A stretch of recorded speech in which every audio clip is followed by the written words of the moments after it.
1993. 20 years ago this summer, Nintendo and Buena Vista audaciously merged the video game platform and the silver screen with Super Mario Brothers. This ain't no game. The first cinematic adaptation of a video game property. With a $50 million budget and a tone bearing little resemblance to the actual game, the film never captivated fans of the series or movie-going audiences. Over the next 2 decades, nothing much has changed.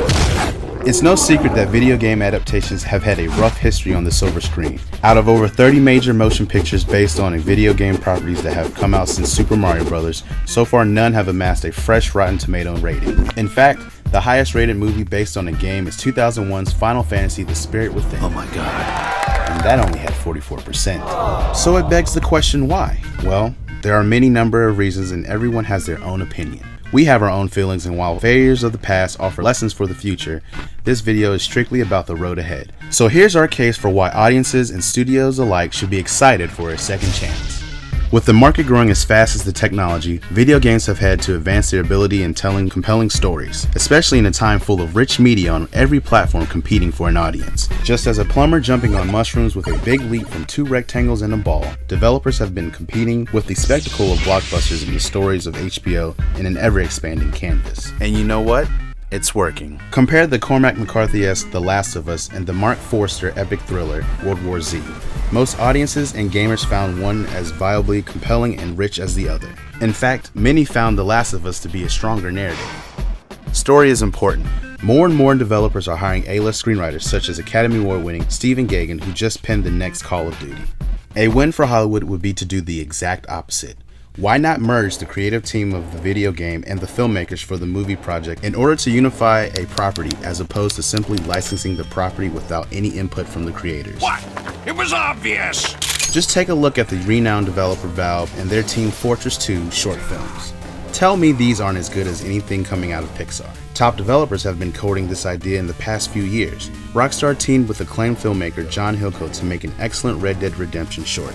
And at this year's DICE event, J.J. Abrams and Valve CEO Gabe Newell announced interest in working together. This was a winning tactic when Marvel Studios joined Disney and put creative heads of the comics like Jeff Loeb in charge of the feature film and television divisions. This game designer can dream up a character, give him a personality, lifelike moves, and quickly bring his paper sketches to life. With the advance in facial performance technology came the necessity to incorporate nuance in characters. A decade ago, the selling points for the film adaptations of games were primarily set around set pieces, monsters, and plot, while actors were regulated to, well, more or less just how they looked. Today's performances are key to the appeal of AAA titles. Have you guys seen this already? Gary Oldman, Sam Jackson, Liam Neeson, Patrick Stewart, Kiefer Sutherland, and Mark Strong are just a few A-list names who have lent their voices to popular video game characters. We have traveled far together. Additionally, Ellen Page and William Dafoe went the extra mile in performing motion capture recording for Beyond Two Souls just this year, further blurring the line between cinematic experience and the video game experience. You're out of your depth here, detective. It's becoming a serious medium for thespians, so much that the name Nolan North from The Last of Us, Uncharted, and Batman will draw just as much attention on the Comic-Con floor as, say, Harrison Ford, which is a pretty recent phenomenon. Once a developer creates a vivid engine, the possibility of expansive set pieces are limited more to the imagination than the dollar, unlike films. For the past decade, a good deal of popular game titles have been attempting to reflect classic cinematic set pieces.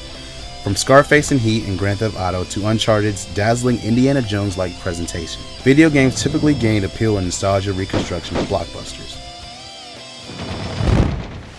Now, looking at a game like Total War Rome 2, it's safe to say the other side of the aisle can get just as inspired. With the technical canvas expanding every generation, artists and designers have continually redefined and reimagined the scale and detail required to convincingly immerse the players into the story they are telling. George Lucas couldn't ask for the kind of dedication some universes offer before the curtains are even pulled back.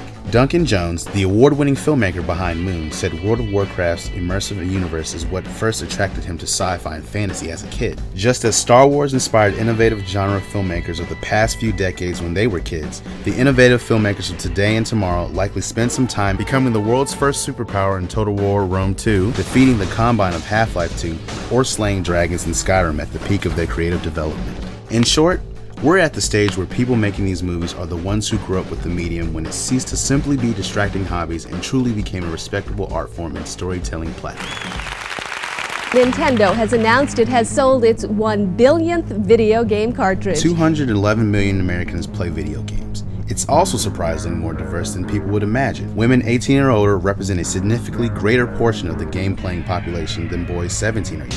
Video game intellectual properties such as Mario and Gran Turismo also have just as much global appeal as comic books. It's especially popular in countries that make up a majority of foreign box office grosses. China, in particular, can be a game changer for studios. This year, they lifted their government-issued ban on game consoles. China has already been interested in computer games. Their market for video games is now running parallel with the growth of their growing movie audiences. On average, 10 new movie theaters are being constructed every day in China. It's estimated that by 2015, it will surpass North America as a primary box office reserve. Does it concern you as the game business now gotten to the movie business and the pop music business? Not in my opinion. So when and what is the next step? What will be the project that finally breaks the quality curse with the video game adaptation? There are a number of films in development. Sony is gearing up to conclude Paul W. Anderson's Resident Evil series, and Breaking Bad's Aaron Paul is hitting the road looking to attract the Fast and Furious crowd with a Need for Speed title. Perhaps nothing is getting us quite as excited as Legendary's adaptation of World of Warcraft, directed by, you guessed it, Duncan Jones. If I were a betting man, I'd say it has a good chance of being fresh. But in our opinion, there are a number of games that can make excellent movies.